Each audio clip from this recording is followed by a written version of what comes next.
सबैजनालाई नमस्ते। आज म यो गौरीकुण्डमा आएर हजुरलाई दर्शन गराउँदैछु। उत्तराखण्डको एकदम धर्मस्थल गौरीकुण्ड, जहाँ कि आदि कैलाशको मुनि काखमा पर्छ। यहाँ यात्रीहरू धेरै टाढादेखि एकदम दर्शन गर्न आइरहनुहुन्छ।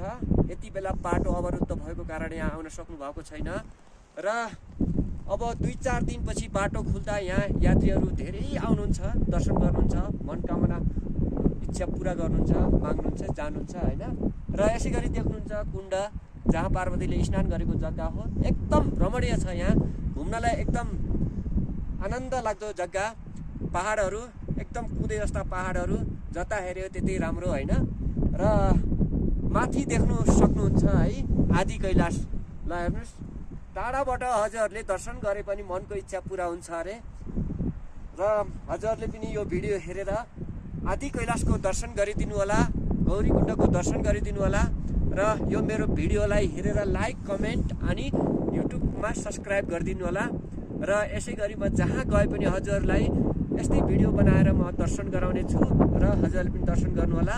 यहाँ यात्रीहरूले देख्नुहुन्छ आफ्नो मन इच्छा पूरा गर्नको लागि ढुङ्गाको चिनेर मन्जिल जस्तो बनाउँछ, जुन बनाउँदाखेरि आफ्नो मनको इच्छा पूरा हुन्छ अरे।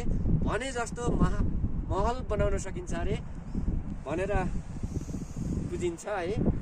र यसै गरी अहिले हामी यहाँको बारे भन्नु पर्दाखेरि एकदम हाइटी एरिया, लगभग हामी 15,000-16,000 फिटमा छौँ।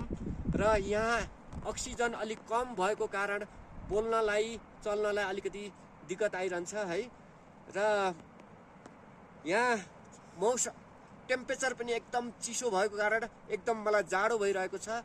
जाडोमा बोल्न पनि अलिकति मुस्किल भइरहेको छ। र जे भए पनि म हजुरलाई भिडियो मार्फत दर्शन गराएँ। र हजुरले जहाँ भए पनि यो भिडियो हेरेर लाइक, कमेन्ट, सब्सक्राइब गरिदिनु होला। हस्त हजुरलाई जाँदा जाँदै महादेव भगवानले रक्षा गरून् भन्न चाहन्छु। हर हर महादेव। जय भोले बाबा, जय पार्वती माँ, जय।